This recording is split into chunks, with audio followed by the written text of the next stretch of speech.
gravitationally Sancho Minogi, generally can watati Ishe, ndimi mulona nekunzwa Siku nesikati saka musandiregedza Vanogara chingurudza kuhope Ndakarara, havadi kundiona inini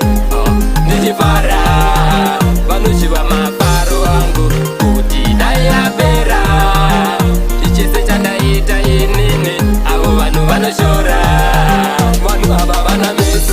vanoda ndikite nhasi nemangoma andidzoke rufesi namwari ndovapedzera pesi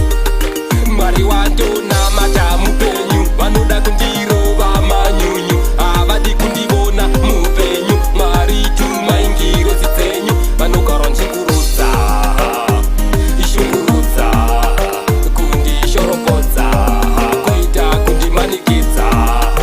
vanogara nchingurudza kuhope ndakarara